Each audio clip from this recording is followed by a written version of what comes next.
Bom dia, feliz sábado. Para aqueles que gostam de tirar foto e ter o material, podem me pedir ali no grupo. Eu mando sem problema nenhum, tanto o Word quanto o PowerPoint, tá? Então, prestem atenção porque as jornadas são de 37 minutos, 40 minutos, intensas. Lembra-te do dia de sábado. Por que vocês guardam o sábado? Já pararam para pensar? Bem, eu fiz uma enquete com alguns amigos irmãos e tive diversas respostas. Porque é mandamento, porque é dia de encontro com Deus, porque é um dia santo, enfim, inúmeras frases, todas corretas. Esse tema é desafiador porque é um tema que todos adventistas conhecem. Nos últimos meses, eu venho assistindo diversos vídeos no YouTube falando sobre o sábado em diversas formas, desde debates até sermões. O meu de hoje vou falar da mesma coisa, mas de forma diferente. Mas me permitam que falar um pouco da minha relação com o sábado. Vem desde berço. Lembro muito bem das sextas-feiras quando minha mãe fazia os filhos limparem a casa. Essa foto é de 89, no acampamento de Brasília. Eu deveria ter uns 8 anos. Odiava limpar a casa. E depois, na juventude, tudo isso cai no esquecimento. Começo a me envolver com escola, segundo grau, festa, faculdade, enfim, coisas que me tiraram do caminho da vida. E aos 40 anos, assim que meu filho nasce, todo aquele sentimento de fazer o pôr do sol com a minha mãe reavive no meu coração e minha mente. Mas em momento algum eu lembrei do momento em que eu limpava a casa. Eu comecei a lembrar e sentir saudade, paz, amor, sentimentos de sábado, que nós adventistas sabemos muito bem o que é. E devido a esses sentimentos que se inicia o meu rebatismo. Demorou ainda 1 ou 2 anos, mas cheguei lá. No pôr do sol desse sábado, em uma roda de amigos e família, minha mãe citou o verso Provérbios 22:6. Ensina a criança do caminho em que deve andar, e ainda quando for velho, não se desviará dele. Eu poderia falar mais sobre sobre após esse momento, mas vou pular porque esse tema só abrange do Gênesis até o Apocalipse. Mas gostaria de usar o testemunho recente que ficou muito famoso e que atingiu o ouvido de milhões de pessoas, inclusive a do Papa, Charlie Kirk. Não vou falar sobre ele, mas para aqueles que não viram, sugiro ver e compartilhar e dar like, porque além da mensagem ter sido uma bênção, a rede social é um meio de pregar o evangelho para o mundo. E Mateus 24,14 diz: E este evangelho do reino será pregado em todo o mundo, e então virá o fim. Então, se você quer que ele volte logo, compartilhe e dê like. Mas de uma forma bem resumida, Charlie disse que, ao honrar o Shabat, os outros 9 mandamentos se tornam mais fáceis de seguir. Isso acontece porque, ao honrar o Shabat, estamos com pessoas que amamos. Deus, família, irmãos, amigos, irmãos de fé. E foi aqui que o testemunho dele se encaixa perfeitamente com a mensagem de hoje. Ele acabou de testemunhar a importância do quiasmo dos 10 mandamentos. Para aqueles que não estão familiarizados com a linguagem de quiasmo, é uma figura em que palavras ou ideias são apresentadas em sequência e depois repetidas em ordem inversa. No centro do quiasmo, dessa estrutura, está sempre o foco principal da mensagem. O que Charlie testemunhou é que o quarto mandamento está no centro. O sábado é o coração dos 10 mandamentos. É um mandamento que une a aliança vertical, a aliança com Deus, e a aliança horizontal, a aliança com o próximo, com o coletivo. Nas palavras da senhora White, diz que quando se guarda o sábado conforme Deus estabeleceu, o coração é mantido em lealdade para com o Criador, quanto para com o próximo. Quando não estamos acostumados com o sistema de quiasmo, corremos o risco de isolar um versículo e interpretá-lo fora do contexto. Esse hábito tem dado margem ao surgimento de inúmeras doutrinas baseadas em um único verso. Por isso que a Bíblia exige tempo de leitura, estudo e reflexão, algo que não pode ser terceirizado. Estudantes de uma universidade americana construíram esse gráfico que mostra que a Bíblia tem mais de 63 mil referências textuais. Negligenciar um desses elos vai ficar assim. Isso mesmo, vai ficar uns fios soltos, talvez sem nexo, dando margem para erros e o pior, colocando a nossa salvação em risco. Vamos falar rapidamente da origem do sábado. Em Gênesis 2, vemos que Deus descansou, abençoou e santificou o sétimo dia como parte do seu desígnio original. O descanso do sábado não é para recuperar-se do trabalho, mas para descansar nas lembranças das obras de Deus. O sábado é um presente de Deus para a humanidade, antes mesmo de haver a distinção de povos, ou seja, não é algo para os judeus. E Jesus reafirma a sua validade universal ao dizer: o sábado foi feito para o homem. Desde o Êxodo, Deus nos mostra em sua libertação vai além do físico, é também espiritual e não envolve apenas o indivíduo, mas todo o povo, o coletivo. Em Êxodo 5, a ordem foi clara: deixa o meu povo ir para que me celebre uma festa no deserto. Não era só uma fuga na escravidão, mas um chamado para adorar juntos. Em Êxodo 10, Faraó tentou negociar, mas Moisés respondeu: iremos todos. Isso revela que o êxodo simboliza a libertação do pecado e que Deus deseja salvar famílias inteiras, não apenas indivíduos isolados. A Bíblia reforça que a salvação é pessoal, mas em Ezequiel 14 também nos mostra que o poder da influência coletiva. Nossa fé pode atrair ou afastar os que amamos. Por isso, cada sábado, cada tempo determinado, são oportunidades de encontros com Deus, de fortalecer a fé em comunidade e preparar o coração para a eternidade. A adoração verdadeira não é entendimento ou tradição vazia, é obediência e consagração.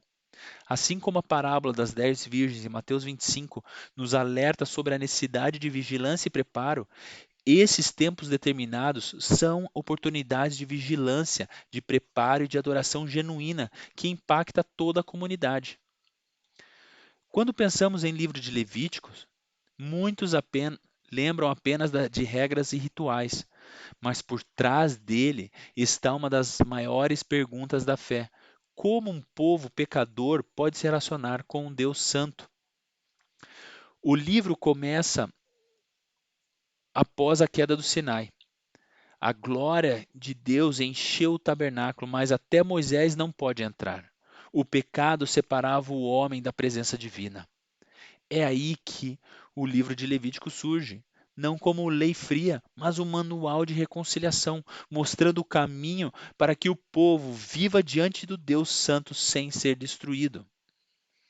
De forma resumida, o processo da narrativa de Levítico funciona assim: no final do Êxodo, a glória de Deus encheu o tabernáculo, mas Moisés não pode entrar. Em Levítico 1, lemos que o Senhor começou a falar com Moisés da tenda, do lado de fora. Vale ressaltar que o termo usado para tenda da congregação tem a mesma raiz do termo Moadim, tempos determinados. A relação entre eles é profunda. A tenda é o espaço do encontro. Os Moadim são os tempos do encontro. Ou seja, o livro funcionou. Assim, os sábados e os tempos determinados não são necessariamente meios da salvação, mas convite para o encontro com Deus. Guardá-los é responder ao chamado divino de estar mais perto de sua presença. Lembra da história do quiasmo? Pois bem, Levítico ocupa o centro do Pentateuco. E o quiasmo do livro de Levítico, o centro é o dia da expiação. Toda a estrutura aponta para isso. Só a expiação abre acesso ao Deus Santo. E sabe qual é o mais intrigante? O quiasmo do quarto mandamento também. Incrível isso. Abram suas Bíblias em Levítico 23, por favor. Já que na nossa igreja está cheia de pessoas santas, vamos olhar para os tempos santos. Levítico 23 Levítico é o terceiro livro da Bíblia. E já no começo, o verso 2, está dizendo de quem são esses tempos santos. É dos judeus? É dos gentios? Não. Estas são as solenidades do Senhor. No final ele reforça: estas são as minhas solenidades. E é agora que vai começar a fazer sentido o título Lembra-te do dia de sábado.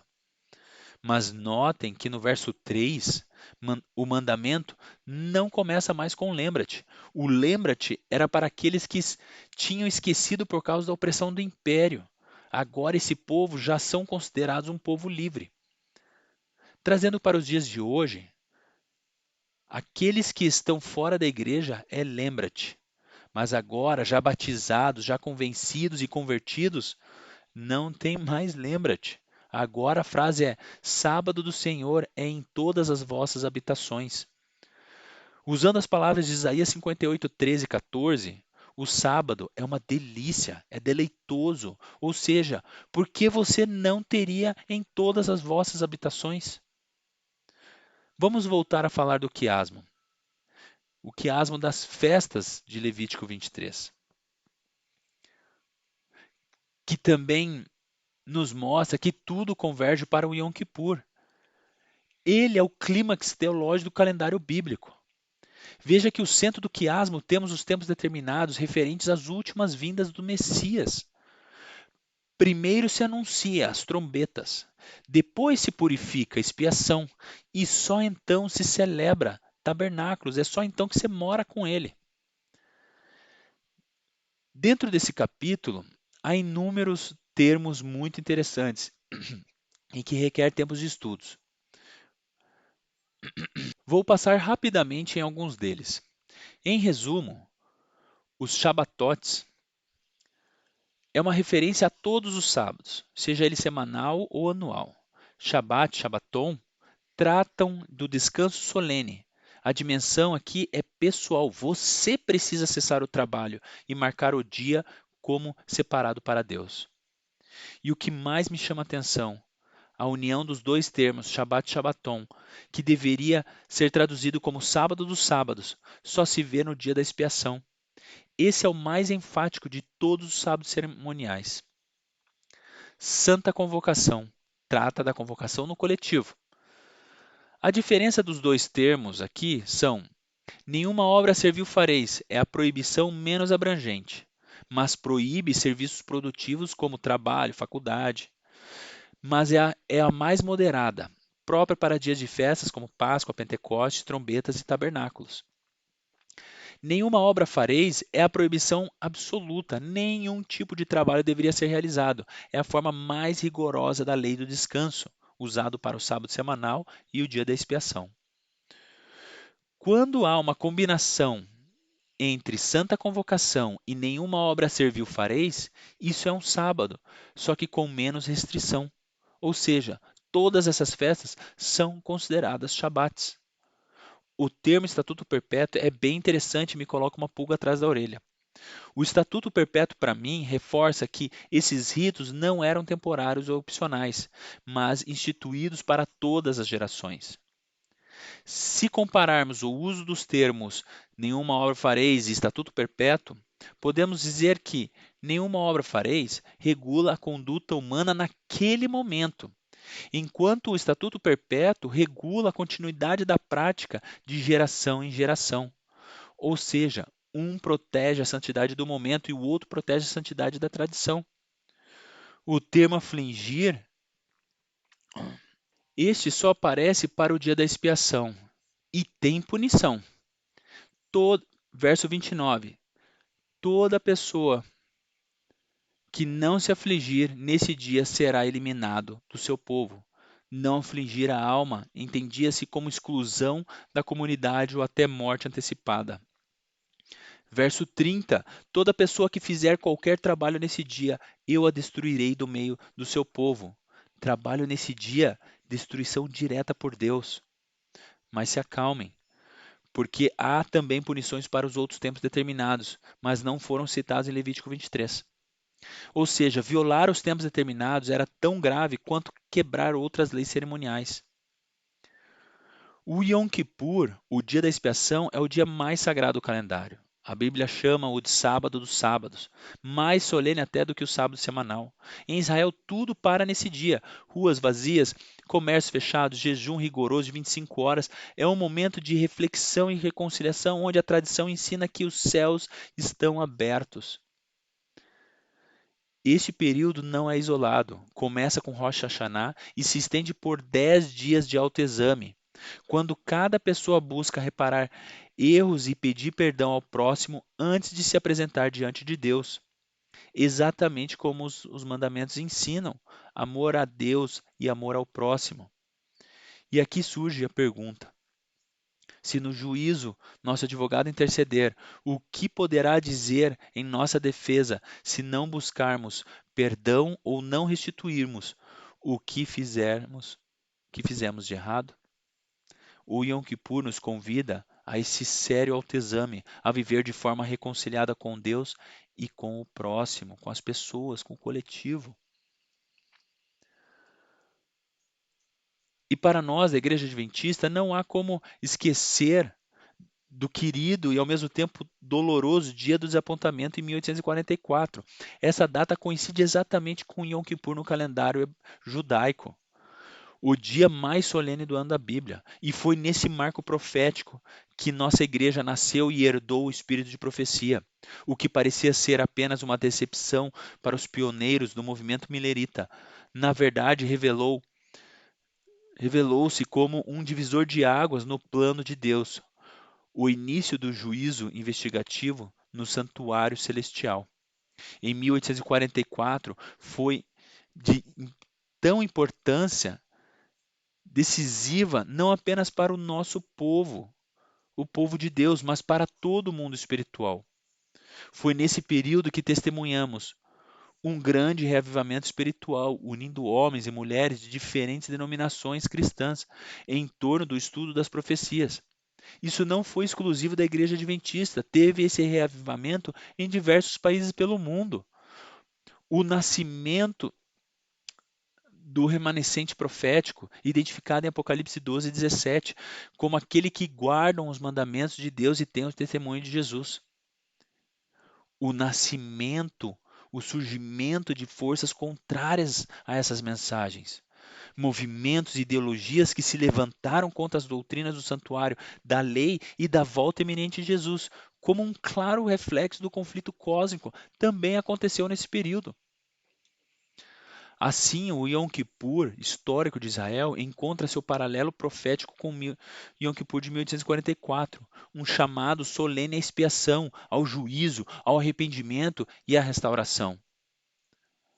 Para nós, esse dia não é apenas uma memória, mas um marco profético que nos lembra que estamos vivendo no tempo do fim e que nosso sumo sacerdote intercede por nós no santuário celestial. Por falar em santuário celestial e também com os textos de Levítico 23, são fundamentais porque revelam o calendário divino do plano redentor. Os tempos determinados, que eram serviços prestados dentro do tabernáculo, funcionavam como um mapa pedagógico da salvação. Cada festa estava ligada a um serviço do tabernáculo e apontava para um aspecto da obra de Jesus. Vejamos o gráfico. No pátio, temos Páscoa, pães asmos, primícias. No lugar santo, Pentecostes, trombetas. No lugar santíssimo, o dia da expiação. E para fechar com chave de ouro, como se fosse um quiasmo, juntamente com o Éden, é a festa de Sucote, que celebra a habitação de Deus com seu povo. Tudo se cumpre em Yeshua, que tem um papel diferente em cada festa: Criador, Cordeiro, intercessor, advogado, juiz, sumo sacerdote e rei. E já que falamos tanto em um calendário e tempos determinados, não tem como não falarmos em Daniel 7:25. Não teremos tempo hábil para falar sobre esse verso, mas o foco aqui é para nos lembrar que aquela besta horrível que Daniel viu tinha como missão a mudança dos tempos e da lei.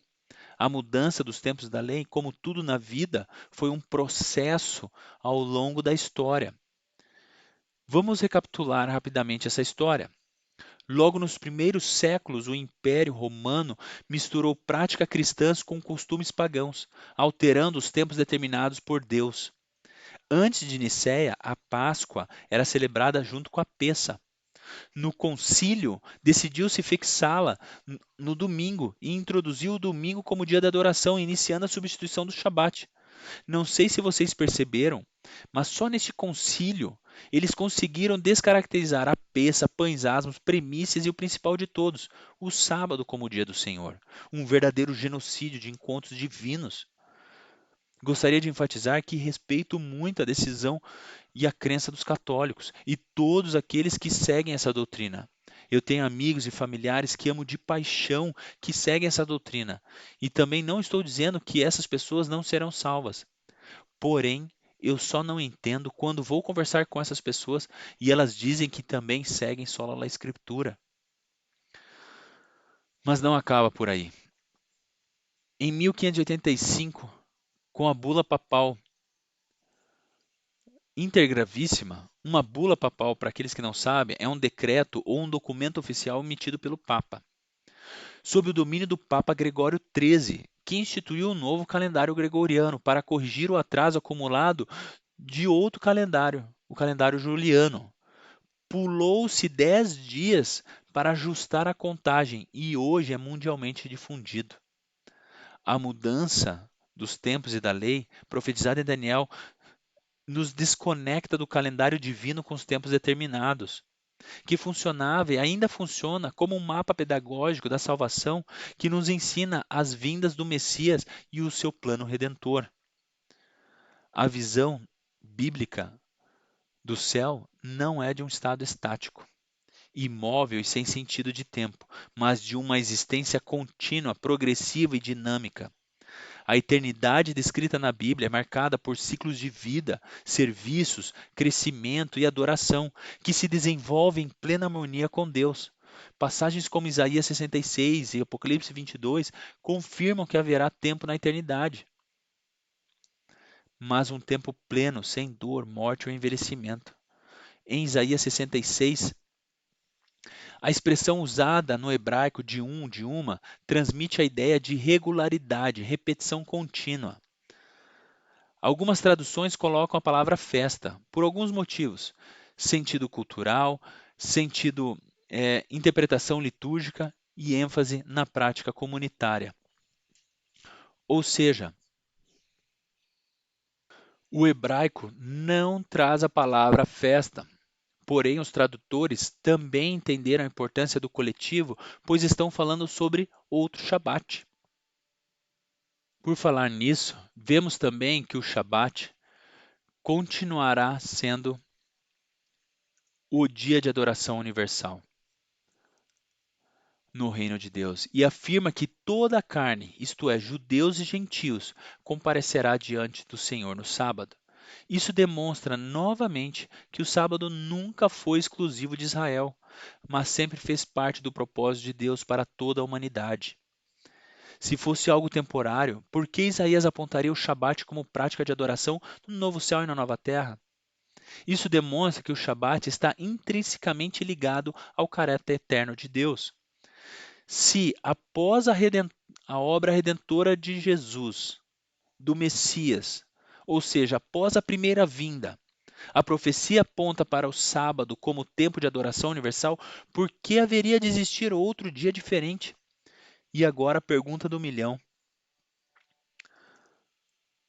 qual o calendário que os justos seguirão no céu?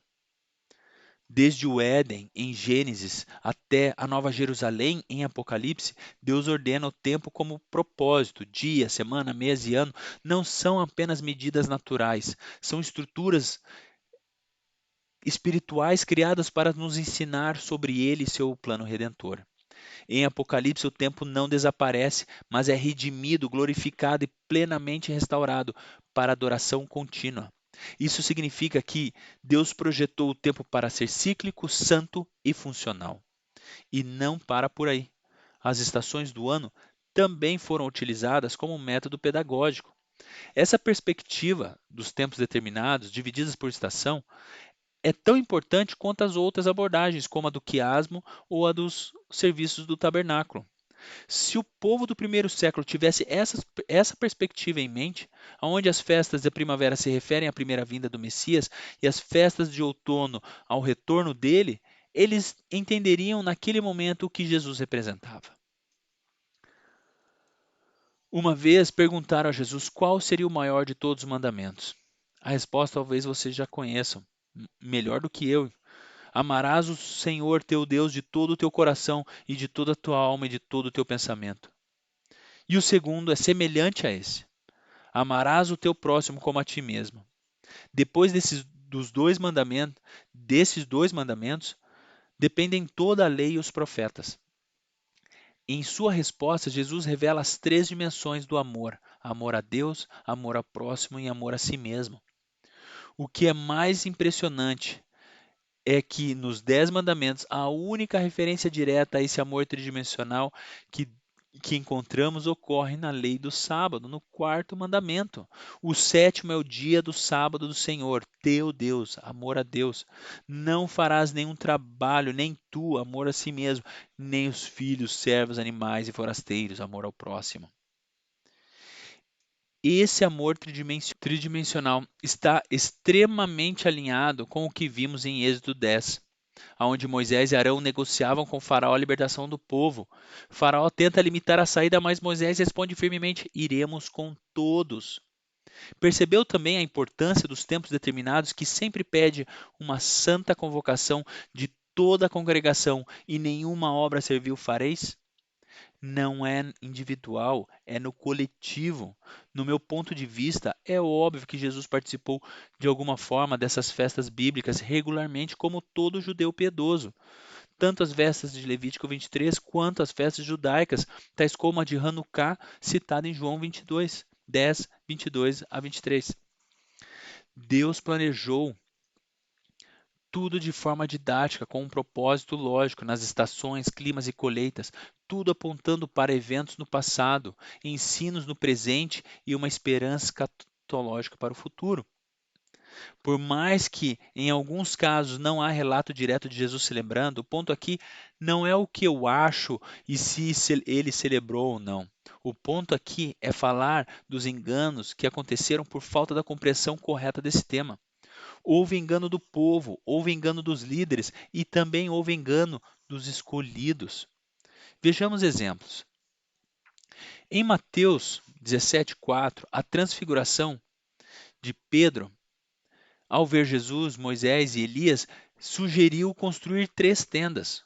O termo utilizado é esquine, que pode ser usado também como tabernáculo, possivelmente remetendo à festa de Sucote, quando Deus habitará com os homens. Pedro viu a glória, mas ignorou o sofrimento que precederia, tentando antecipar o cumprimento de Sucote. Não somente Pedro, mas todos eles não entenderam que para chegar ao momento de glória precisariam passar por um processo que envolveria sofrimento, morte, primícias e unção. E isso fica ainda mais nítido na semana que antecede a Páscoa. Há uma combinação perfeita de eventos entre o dia 10, quando Jesus entrou em Jerusalém, montado em um jumentinho, e o dia 14, quando foi crucificado. Esses 4 dias conecta o evento profético da entrada triunfal citado em Zacarias 9, conecta com o ritual de preparação da Páscoa e evidencia as falhas humanas, pois o coletivo estava recebendo o rei Messias. Para o povo da época, o dilema rei-cordeiro se resolvia no Messias, que cumpre em duas missões distintas: Machia ben Yosef e Machia ben Davi. A tradição rabínica mostra que Israel esperava ambos, mas não compreenderam que seriam cumpridos em momentos distintos. Assim como Pedro, no contexto da transfiguração, achando que aquele era o Machia ben Davi. O povo recebe Jesus como rei, mas os líderes o rejeitaram, cumprindo diversas profecias como em Isaías, Salmos, Zacarias e o próprio ritual da peça, que dizia que entre o dia 10 e o dia 14 de Nissan, o cordeiro ficava sob inspeção. E Jesus passa esses dias sendo examinado pelas autoridades religiosas. O que os líderes rejeitaram como rei, o mundo recebeu como cordeiro, e o rei rejeitado retornará agora para todos como rei universal. Um quiasmo paradoxal, pedagógico, rei, cordeiro, sangue, alegria, paradoxo que ensinam e não contradições que confundem. Aonde no centro do quiasmo é a cruz, que separa o cordeiro à exaltação do rei, mostrando a virada central da história da salvação. Deus utiliza o quiasmo como linguagem pedagógica, mostrando que a redenção não é instantânea, mas progressiva e cheia de propósito.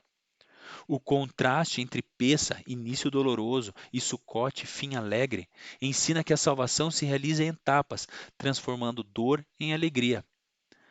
Por falar no processo da redenção, como não falar sobre o plano da redenção, o plano da salvação do Messias, que envolve os sábados, os Shabatotes, todos eles. Vimos os tempos determinados em forma de quiasmo dentro do tabernáculo, dividido por estação. Agora, essa quarta e última perspectiva é uma linha do tempo. É uma linha do tempo. Vejam que é exatamente a mesma sequência do tabernáculo. Se você não é adventista, vou te pedir para pensar na lógica. Preste atenção. Agora, para você que é adventista, também pense na lógica. A frase que vou usar é de Ellen White, que diz: assim como os tipos que se referem ao primeiro advento foram cumpridos ao tempo especificado nos rituais do santuário, também os tipos que se referem ao segundo advento se cumprirão no tempo designado.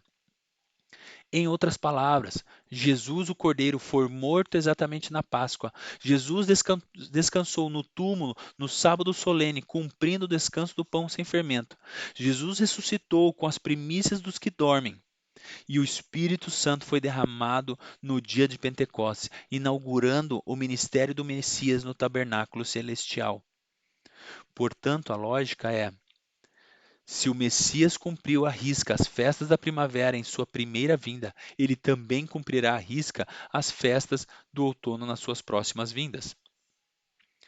Em Apocalipse 14, a mensagem final de Deus é para o coletivo, para a humanidade, para você e para mim. É um convite. Adorem aquele que fez o céu, a terra, o mar e as fontes das águas. A frase ecoa perfeitamente o quarto mandamento, que manda todos, o coletivo, guardarem o sábado, porque Deus fez o céu e a terra. Essa conexão não é por acaso. O sábado é um cerimonial, é um memorial que nos lembra a cada semana quem Deus é, nosso Criador, Redentor e Revelador. Sucote é a celebração da habitação de Deus com seu povo. Esse princípio começa no Éden e que se projeta para o futuro, quando Deus habitará com os remidos na Nova Jerusalém. Cada festa é um elo desse quiasmo divino. Negligenciar um desses elos, seja ele central ou periférico, é como retirar uma peça de sustentação de uma obra arquitetônica perfeita. O quiasmo mostra que tudo está interligado: rei, cordeiro, sacrifício, reinado. Sucote, especificamente, é celebrado 5 dias após o Yom Kippur. Isso não é por acaso. Depois do dia da purificação e do juízo, vem o tempo da alegria plena, da colheita final e da habitação eterna com Deus. E o Yom Kippur está a apenas 3 dias. Deus concede 10 dias de arrependimento entre as trombetas e o dia da expiação, tempo de pedir perdão e perdoar, quando para que todos estivessem preparados para a purificação do santuário. Se este fosse o último chamado, você estaria preparado para ser julgado diante de Deus? Lembra-te do amor tridimensional, amar a Deus, amar ao próximo e amar a si mesmo. Não quebre o elo do quiasmo. Não seja adventista apenas no sétimo dia, seja de todos os dias determinados por Deus. O sábado é o selo da criação, mas cada tempo determinado nos lembra que a redenção é um processo contínuo, do cordeiro sacrificado até o rei que virá em glória. A nossa igreja do Batel está sendo mais do que abençoada e privilegiada por termos irmãos da fé dentro do mesmo distrito com o mesmo pastor, trazendo informações sobre esses temas determinados de diversas formas, usando teoria e prática no coletivo. E para aqueles irmãos que não sabem, a BBT é a obra da Igreja Adventista por meio do Centro de Relações Adventistas Judaicas, uma das ramificações da missão global da Igreja, com objetivos internos e externos. Objetivos internos para nós, para membros da Igreja Adventista. Ou seja, a missão deles também é de restaurar todas as coisas. Lembra-te do dia de sábado. Amém.